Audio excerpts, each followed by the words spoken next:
இந்த வருஷம் உனக்கான வருஷம் மகனே, மகளே, இது உனக்கான வருஷம் மகளே. இந்த வருஷத்தை நீ தொலைச்சிராத, இந்த வருஷத்தை நீ இழந்துராத. நண்பன் ஃப்ரெண்டுன்னு ஓடி இந்த வருஷத்தை நீ தொலைச்சிராதப்பா. இன்னொருத்தருடைய வீட்டுல போய் உட்கார்ந்து இந்த வருஷத்தை தொலைச்சிராதப்பா. தூங்கி இந்த வருஷத்தை தொலைச்சிராதப்பா.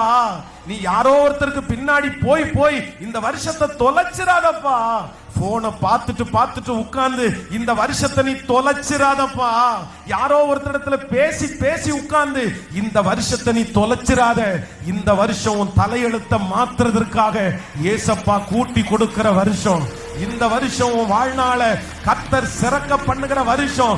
இந்த வருஷத்துல கர்த்தர் ஆரம்பிக்கிற வளர்ச்சிய நீ பரலோகம் போகிற வரைக்கும் இந்த வளர்ச்சி உன்னை பின்தொடரும். இந்த வருஷத்துல கர்த்தர் உறுதியான ஒரு இடத்துல உன்னை கொண்டு போய் வைப்பாரு. இந்த வருஷம் ஒரு வெளிச்சம் உங்களுக்கு பிறக்கும். இந்த வருஷம் நீ ஒரு மகிமையை நிச்சயமா பாப்பீங்க. இன்றைக்கு இந்த 2026வது வருஷம் உங்க என் கையை பிடிச்சு சொல்றாரு, எந்திரே, நீ படுத்து கிடந்தது போதும், நீ சோர்ந்து போய் கிடந்தது போதும், நீ மனம் தொடர்ந்து போய் கிடந்தது போதும். உன் மேல நான் வச்சிருக்கிற அபிஷேகம் பெருசு, உன் மேல நான் வச்சிருக்கிற திட்டம் பெருசு, உன்னை குறிச்ச அழைப்பு பெருசு.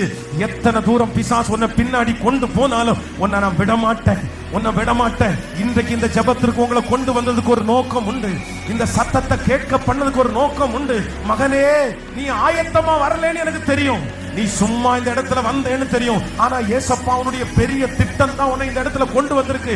கர்த்தர் வாக்கு கொடுக்கிறாரு, உங்க சொந்தக்காரங்க நினைச்சதை விட அடுத்த லெவல் ஆண்டவர் உன்னை கொண்டு போவேன்னு கர்த்தர் வாக்கு கொடுக்கிறாரு. பிரதர், இதுவரையிலும் நீங்க பார்க்காத ஒரு மகிமைய 2026ல கர்த்தர் உங்க கண்கள் பார்க்க வைப்பார். நிச்சயமா. ஒருவேளை 10 வருஷமா ஒரே சூழ்நிலையில நீங்க அடைக்கப்பட்டு கிடைக்கலாம். நீங்க பிறந்ததுல இருந்து நிறைய பேரு ஒரே சூழ்நிலையில சிக்கி தவிக்கலாம். எனக்கு முன்னேற்றமே வராதா, எனக்கு உயர்வே இல்லையா, என் தலையெழுத்துல இப்படிதான் எழுதப்பட்டிருக்குதா, நான் மேல வரமாட்டேனா, நான் அடுத்த லெவல் போகவே மாட்டேனா, நாளுக்கு நாள் நான் குறைஞ்சிட்டே வர்றேனே. இப்படிப்பட்ட பல சூழ்நிலைகள் உங்களுக்கு இருக்கலாம். ஆனா ஏசப்பா இந்த வருஷம் தெளிவா வாக்கு கொடுக்கிறாரு.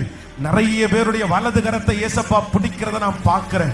அவருடைய வலது கரத்தை ஏசப்பா பிடிச்சு தைரியம் சொல்லி சொல்றாரு, நீ இந்த இடத்துல உட்கார வேண்டிய பர்சன் அல்ல, நீ இந்த கரைக்கு உள்ளவன் அல்ல, நீ இந்த இடத்துல உட்கார கூடியவன் அல்ல. நான் இங்க இருந்து உன்னை எடுத்து ஒரு அடுத்த லெவல் நான் உன்னை கொண்டு போவேன்.